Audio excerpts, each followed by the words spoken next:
Assalamualaikum everyone. मेरा नाम हसनैन अरशद है और I'm going to be your facilitator with regards to your preparation for criminology for CSS examination. So आज हमारा जो लेक्चर है वो इंट्रोडक्शन और प्रिपरेशन गाइडलाइंस पे होगा। क्रिमिनोलॉजी कैसा सब्जेक्ट है, रखना चाहिए नहीं रखना चाहिए, क्यों रखना चाहिए, इसके बारे में क्या मिसकंसेप्शंस हैं, मैंने ये सब्जेक्ट क्यों रखा, और मुझे क्यों पसंद है, why would I like to teach. So we are going to talk about it in great bit of detail. So let's move on. So first of all, we'll go with the WH analysis. So first of all, what comes to our mind when we think of this subject? So criminology. तो वैसे ही there is so much crime around us, तो हमें लगता है कि crime बिल्कुल एक बुरी चीज है, लेकिन क्रिमिनल्स कहाँ से आते हैं, क्यों आते हैं, उनके जीन्स में कुछ होता है या उनके मिजाज में कुछ होता है, उनके इकोनॉमिक स्टेटस का क्या ताल्लुक है। और बस क्रिमिनल को लिया है तो उसको हमें बस अब उसको कैसे हमें सजा देनी है, उसको खत्म कर देना है, जड़ से मिटा देना है। सीआईडी में क्या होता है, दया दरवाजा तोड़ दो, हर चीज कैसे फॉरेंसिक्स से पता चल जाती है। सो is it that exciting all the time? Unfortunately, the life of crime and crime control is not always fun and excitement. It is sometimes serious business. So we are going to talk about that serious business too. और थोड़ा बहुत लाजमी बात है कि हम ये भी पढ़ेंगे कि क्या टूल्स हेल्प करते हैं क्रिमिनल्स को पकड़ने में, उनकी प्रोसिक्यूशन में, उनको कैफरे किरदार तक पहुंचाने में।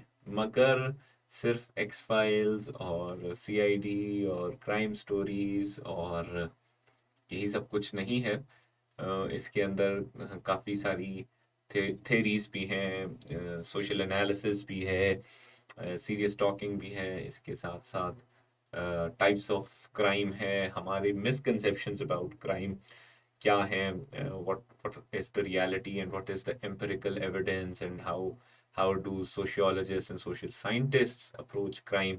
इन तमाम चीज़ों को हम ज़रूर देखना चाहेंगे। So what comes to our mind when we think about it? It's important for most of us. Even when I was preparing for this subject, तो मुझे भी बहुत ज़्यादा होता था, because criminology was the only subject that I might not have taken with full zeal. All other optionals that I had picked, I was very clear about the fact कि मैंने इनको रखना है। बल्कि मुझे लगता था कि मेरे सीएसएस करने की एक मोटिवेशन ये थी कि मुझे वो सब्जेक्ट्स पढ़ने थे, because otherwise I was an engineer, corporate slave working days in days out. और मुझे अपनी थोड़ी बहुत तफरी के लिए, अपने लेजर टाइम के लिए उन सब्जेक्ट्स को पढ़ने में इंटरेस्ट था। सो आई क्रिमिनोलॉजी वाज वन सब्जेक्ट जिसको मैंने फॉर माय स्कोर्स और for my choice compulsion rakha, and I'm so happy that I had picked that subject. It broadened my horizon of understanding. So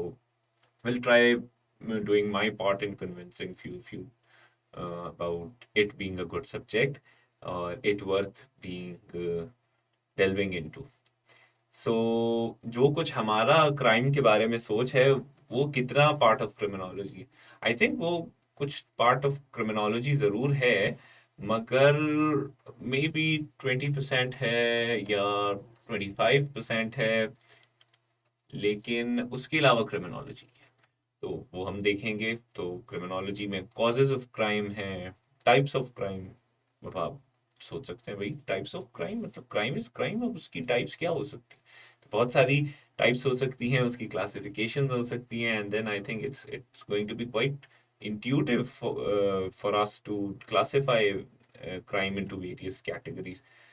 how crime is committed, कैसे सरंजाम दिया जाता है, क्यों सरंजाम दिया जाता है, और अल्टीमेटली हम चाहते क्या हैं कि क्राइम को कर्ब कैसे किया जाएगा, उसको रिड्यूस कैसे किया जाए, उसकी प्रिवेंशन कैसे की जाए, प्रिएम्प्टिवली हम क्राइम को रोकें। बिकॉज अल्टीमेटली तो सोसाइटी की जो डिज़ायर है वो ये है कि क्राइम को प्रिवेंट किया जाए। प्रिवेंटिव और प्रिएम्प्टिव मेजर्स होने चाहिए। reduction is one thing that is important, but ultimately reduction should lead to prevention। और उसमें एक बहुत अहम चीज़ है कि लेजिस्लेशन किस तरह से की जाए सोसाइटी के अंदर क्राइम को रोकने के लिए, स्टेट का क्या रोल है, और लाजमी बात है वही लेजिस्लेशन अप्रोप्रिएट हो सकती है, वही लेजिस्लेशन इफेक्टिव हो सकती है if it is grounded to reality. तो क्राइम के बारे में बहुत सारे मिसकंसेप्शंस हैं, इसके रीजंस के बारे में, इसके परपैट्रेटर्स और क्रिमिनल्स के बारे में। तो until and unless those misconceptions are addressed and the real reasons and the causes of crime are addressed, तो एक इफेक्टिव क्राइम कंट्रोल नहीं हो सकता है। तो लेजिस्लेशन बहुत जरूरी है। Then of course what are national international organisations who currently exist they are doing. So it's also important कि वो क्राइम को कैसे एड्रेस कर रहे हैं, what are the good practices around the world, what is the good work our organizations doing, all of it is important. So what did I do, that everywhere where there was a word crime, I just highlighted it with a red color so that we know okay it's all about crime, or sometimes it's going to be a bit bland and drab theorizing, लेकिन इसके बावजूद I promise you that I'll try to make it as much interesting as I can, and I also promise you that it's not going to be a boring expedition. Inshallah, we are going to like it. So moving forward, अब हम आते हैं why पे। So what and now why?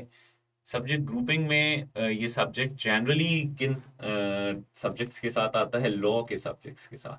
So as I had told you that I am an engineer and I was a corporate slave working my day in day out, minting quite some money, and then I was afraid of picking up subjects which were related to law because I used to think कि जी ये तो थोड़े technical subjects हैं, और मुझे कहाँ से constitutional law और सिंपल लॉ और इस्लामिक जूरिस्प्रूडेंस आती है? मैंने तो कभी ये सब्जेक्ट्स पढ़े भी नहीं। ज़्यादा से ज़्यादा मैं तो साइंस वाला आदमी हूँ, साइंस की थोड़ी चीज़ें पढ़ ली, इंजीनियरिंग पढ़ ली, तो और ना इंटरेस्ट है भाई लॉ में, वरना हम ले भी लेते ये सब्जेक्ट को। दूसरी चीज़ थी कि एक डिसएडवांटेज था कि I did not have a regional language that I was proficient इन, तो उसकी वजह से वो वाली कैटेगरी भी थोड़ी सी स्किप हो गई। तो then I chose through my calculations this subject and it prove to be quite a good decision. Y का अगला जो जवाब है, जैसे मैंने आपको सब्जेक्ट ग्रुपिंग से तो बता दिया कि ग्रुपिंग के लिहाज से लॉ वाले ग्रुप में आता है, और मर्केंटाइल लॉ और ये वाले subjects if somebody is a bit intimidated कि जी ये थोड़े टेक्निकल सब्जेक्ट्स हो सकते हैं, या कुछ लॉ के सब्जेक्ट्स थोड़े से लो स्कोरिंग भी हो रहे थे लेटली, जैसे इंटरनेशनल लॉ, तो उस लिहाज से क्रिमिनोलॉजी डिपेंडेबल सब्जेक्ट है, आप उसे रख सकते हैं, और उसको थोड़ा सा अगर आप संजीदा लें तो आप बहुत अच्छा भी स्कोर कर सकते हैं। Unfortunately, few students had taken the subject very lightly, and the examiners had gotten the idea of it, and then they made sure that the subject is not taken that lightly. So we'll venture that we give due importance to this subject while also taking an advantage of it being a simple subject. तो अगर ये सादा subject है, अगर इसका बहुत पहाड़ जैसा कोर्स नहीं है, तो उससे फायदा भी लें, but at the same time उसको बिल्कुल ही डिसरिगार्ड ना कर दें, इतने डिमिनेटिव ना हो जाएं कि उस सब्जेक्ट को बेचारे को इम्पोर्टेंस ही ना दें। सो result that came in 2020, it spoke volumes about the examiners' disappointment about people attempting this subject. Inter related fields हैं, बहुत सारी फील्ड्स हैं जो जिससे ये इंटर रिलेटेड, तो आपको हेल्प भी कर सकते हैं। जनरली सीएसएस में जब लोग प्रिपेयर कर रहे होते हैं तो ये देख रहे होते हैं कि हमारी सब्जेक्ट के अंदर इंटरसेक्शनल एरियाज कितने हैं, कॉमन एरिया कौन सा है। तो इस सब्जेक्ट में एक खास बात ये कि इसमें काफ़ी सारे सब्जेक्ट्स की कुछ ना कुछ कॉमनैलिटी है। सोशियोलॉजी से तो बहुत कुछ इंस्पिरेशन इस सब्जेक्ट ने गार्नर की है, इसके साथ साथ साइकोलॉजी का बहुत अमल दखल है बिकॉज क्रिमिनल बिहेवियर को हम पढ़ रहे होते हैं, थोड़ा बहुत बायोलॉजी भी है, इकोलॉजी भी है कि इन्वायरमेंट, बिकॉज एक पूरा स्कूल ऑफ थॉट है इकोलॉजिकल स्कूल जो क्राइम को भी देखता है, बाकी सोशल फिनोमिनन को भी देखता है, फिनोमिना को भी देखता है, and this subject is also being impacted by ecology. इसके अलावा और कौन से सब्जेक्ट्स हो सकते हैं? Yes, some part of it is also international relations and current affairs. So few topics that we are going to cover, they are also relevant with regards to current affairs, Pakistan affairs, and law too, because हम इसमें CrPC को भी थोड़ा सा explore करेंगे, Pakistan penal code को करेंगे, what are their provisions.